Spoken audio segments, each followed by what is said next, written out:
Olá, queridos. Boa tarde. Como é que vocês estão? Eu havia falado que a aula anterior provavelmente teria sido a minha última aula, até porque, segundo o calendário da escola, faríamos as avaliações nessa semana. Só que como diante dessa situação toda que a gente enfrentou, houve algumas alterações, tá?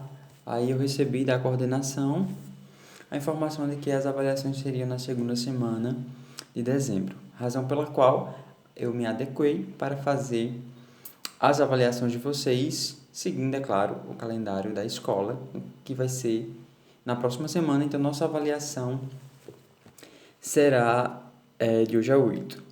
O conteúdo é o mesmo que eu dei ênfase na aula passada, tá? O conteúdo da nossa avaliação vai ser o capítulo 11, esse capítulo que versa acerca da ditadura militar, tá? Um período muito sombrio, muito triste da nossa história, né?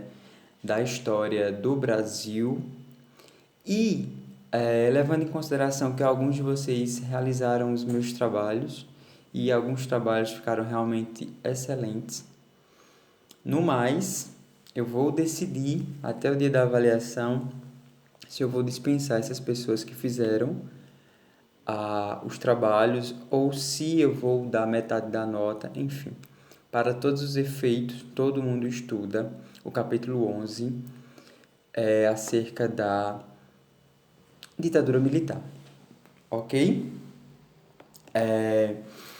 Eu iniciei fazendo alguns apontamentos sobre a ditadura militar.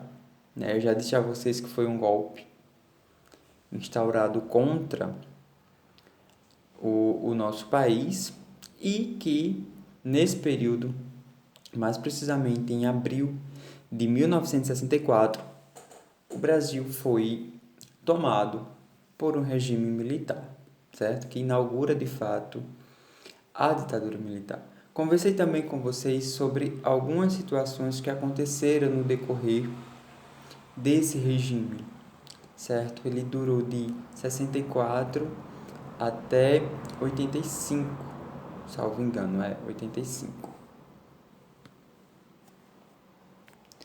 Inclusive eu falei para vocês que em 88 foi promulgada a nossa Constituição Federal, que é a atual Constituição Federal regente.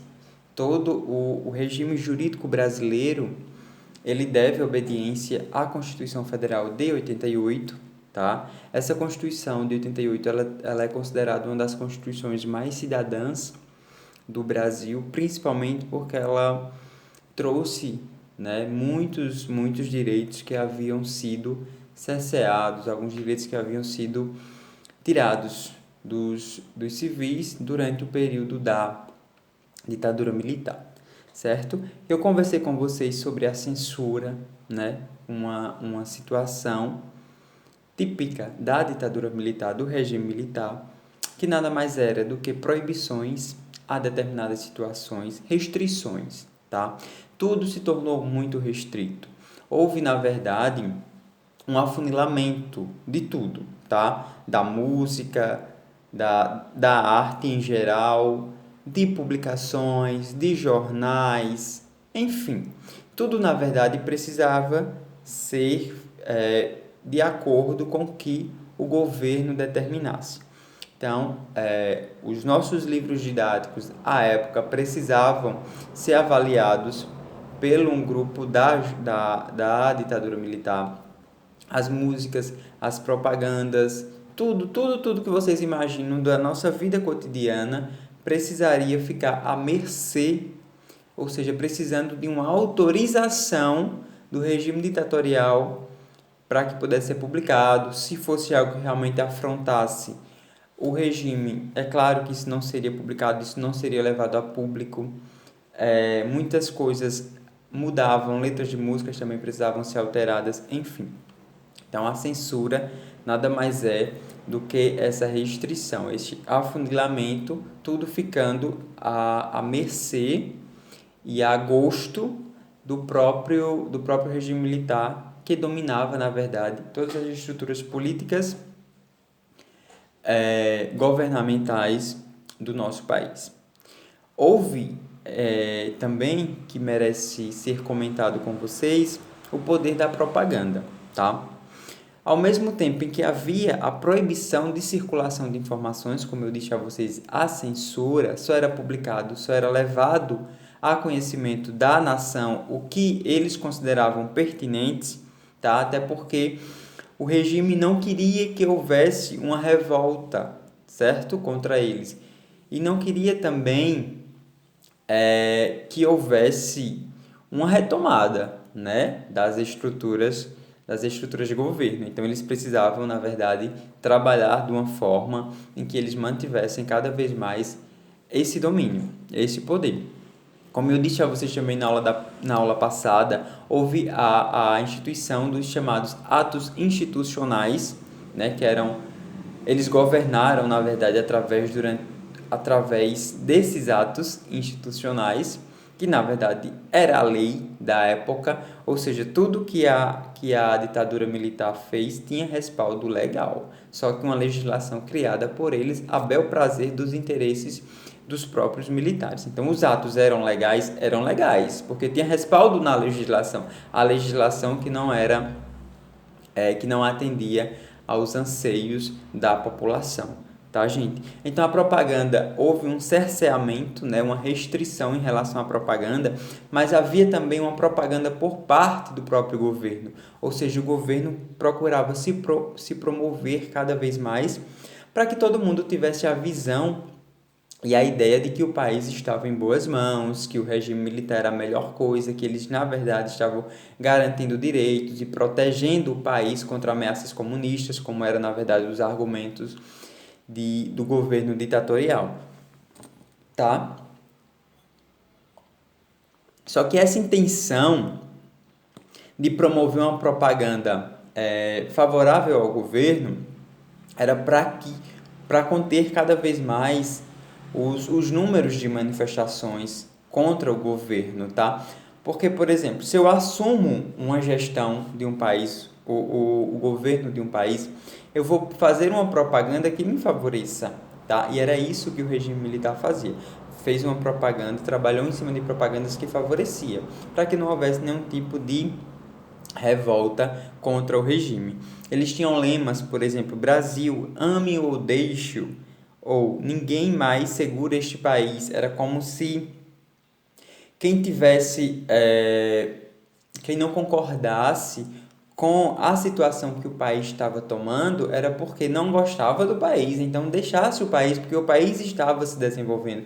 O país precisava avançar e o regime militar iria proporcionar isso. É lógico que é um mero engano, na verdade era só uma tentativa de ludibriar, né? Uma tentativa de enganar as pessoas e deixar uma visão de que estava tudo ok, de que o regime era a melhor coisa para o país, como eu já disse, não era, tá, querido? Então lembrem sempre dessa situação da propaganda. Eles proibiam as propagandas geral, mas eles promoviam propagandas para se beneficiar, para um favorecimento pessoal do próprio governo.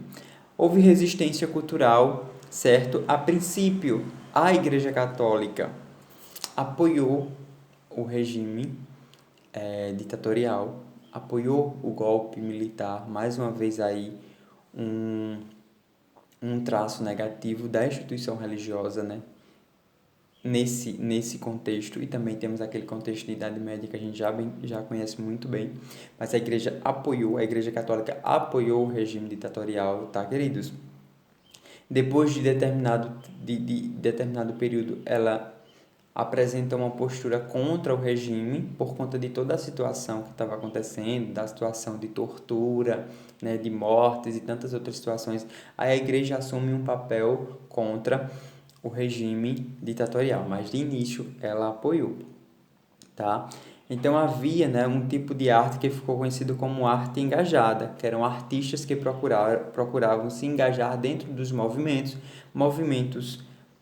de cunho pacífico contra o governo, ou seja, vamos trazer um movimento, mas que seja um movimento pacífico, até porque se naquela época como houve. E se todos os movimentos eles fossem movimentos muito revoltosos, eles seriam totalmente controlados e muita gente torturada, levados para torturas e até mortos, como aconteceu com muitas pessoas. Então, as formas de protesto que essa arte engajada procurava era, na verdade, manifestar de forma pacífica, para tentar despertar nas pessoas a ideia de mudança sem uma postura muito radical, porque senão seriam totalmente reprimidos, tá, queridos? A importância da música. Qual foi a importância da música no contexto da ditadura militar? Queridos, nessa época da ditadura militar, como eu disse, como não poderia haver manifestações muito claras, os artistas procuravam se manifestar de uma forma muito indireta, tá? E a nossa música popular brasileira, ela se firmou um influente movimento artístico de contestação, ou seja, contra o regime militar. Nós vamos ter artistas como Chico Buarque, João Bosco, a própria Elis Regina, maravilhosa Elis Regina, tem músicas belíssimas. Então, esses e outros artistas começaram a escrever letras de música contra o regime, mas de uma forma muito velada, tá? Ou seja, eram letras que tinham um duplo sentido, não eram muito claras. Porque se fossem claras, eles seriam perseguidos e mortos, como muitos foram, ou exilados, e também as músicas provavelmente não iriam tocar nas rádios por conta da chamada censura, tá? Então essa manifestação era de uma forma muito indireta, para que não houvesse um posicionamento totalmente contrário, certo? Lembrem disso. Outra informação importante, pessoal, é que a imprensa, tá? No primeiro momento, a imprensa apoiou o golpe militar, certo? Assim como a Igreja Católica, no primeiro momento, eles apoiaram o golpe militar. Mas depois, por conta das situações que estavam acontecendo, os grandes jornais, como por exemplo o Correio do Amanhã, passaram a publicar denúncias, porque os absurdos eram enormes, minha gente. Então eles começaram a publicar denúncias contra o governo, e muitos deles foram perseguidos por militares, e como eu disse, inclusive muitos deles eram mortos. Para que vocês tenham uma ideia, a violência do regime militar era enorme, tá? Havia uma prática de repressão e tortura muito grande. Dentro das torturas, nós tínhamos, por exemplo, choque elétricos, tá? Afogamentos, pau de arara, que era um instrumento de tortura, onde um pedaço de madeira ficava suspenso e você amarrado pelos cotovelos e pelos joelhos. Tinha a famosa palmatória. Tudo isso acontecia muito nos quartéis. As mulheres geralmente eram exploradas sexualmente. Tudo isso era para que você denunciasse. Por exemplo, se eu fizesse parte de algum movimento contra o governo e eu fosse preso pela ditadura militar, eu seria torturado para que eu entregasse os meus amigos. Só que a fidelidade aos grupos era tão grande que tinha pessoas que morriam nas torturas, mas não denunciavam os seus companheiros. Então essas torturas, como eu disse, eram choques, eram afogamentos, eram espancamentos. Espancamento era o de menos, tá? A violência sexual e tantas outras situações. Muitos eram mortos e abandonados como indigentes. E tudo isso também eles tinham parceria com médicos legistas, para que, supondo que matassem alguma pessoa, e eles dão um laudo médico dizendo que a morte era, sei lá, por um acidente, alguma coisa, quando na verdade a morte teria acontecido por uma tortura ou uma situação ainda mais triste, tá? Então lembrem disso também, de todo esse contexto que aconteceu na ditadura militar. Deixa eu ver que eu tenho mais para conversar com vocês. Vou falar agora sobre como acabou, tá? O fim da ditadura militar. Vejam bem, em 1982 aconteceram as primeiras eleições diretas para governador, desde a implantação da ditadura. Aí o PMDB venceu nos estados de São Paulo, Paraná, Minas Gerais, Goiás. E o PDT elegeu o esquerdista incendiário Leonel Brizola, no Rio de Janeiro. A partir daí, os opositores do regime passaram a lutar pelas eleições diretas para presidente. Começaram as campanhas das diretas já, que no início de 1984 reuniu milhares de pessoas em comícios populares realizados em várias cidades brasileiras. Enquanto isso, os congressistas discutiam o restabelecimento das eleições diretas para presidente em 85. Em abril de 1984, ocorreu a votação da emenda Dante de Oliveira, que propunha o restabelecimento das eleições diretas para presidente. Os congressistas, em maioria, votaram a favor dessa emenda. No entanto, devido ao grande número de ausências e abstenções, não conseguiram os 2/3 de votos necessários para a aprovação. Em meio à estabilidade política, foram lançadas candidaturas para as eleições indiretas em 85. O deputado federal Paulo Maluf, candidato alinhado aos militares, recebeu indicação do PDS para disputar as eleições. O candidato da oposição era então o governador de Minas Gerais, Tancredo Neves. Tancredo obteve a maioria dos votos no colégio eleitoral e venceu as eleições, tornando-se o primeiro presidente civil eleito após 21 anos de ditadura militar. Meus queridos, como eu disse, ela durou 21 anos, que ela acontece de 1964 a 1985. Então, foram 21 anos que os nossos patriotas, né, os nossos brasileiros, os nossos civis, os nossos irmãos de sangue, literalmente, viveram sobre esse regime ditatorial. É uma história muito triste, merece ser estudada porque faz parte da nossa história. E a partir daí a gente entende uma quantidade muito grande de atrasos, porque 21 anos é lógico que deixa um atraso muito grande, principalmente porque a gente viveu, a princípio fomos uma colônia de Portugal, então a gente viveu todo aquele período colonial, depois há o processo de independência, mas continuamos sobre a égide de um regime monárquico, né, que dura muito tempo. Depois a gente caminha, aí teve todo o processo de escravidão também, que só vai acabar lá na frente, mesmo pós-independência.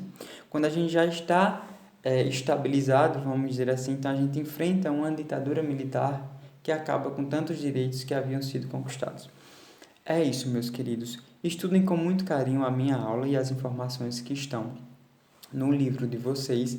Como eu disse, a minha avaliação acontece impreterivelmente de hoje a 8.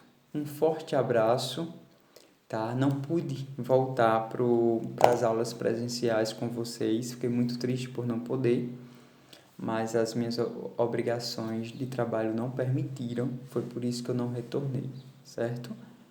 Enfim, mas eu não deixei de cumprir com as minhas obrigações como eu venho fazendo desde o início. Então, um forte abraço, assistam minha aula com carinho, leiam o conteúdo e de hoje a 8 faremos a nossa avaliação. Repito, capítulo 11, Ditadura Militar. Abraço, queridos.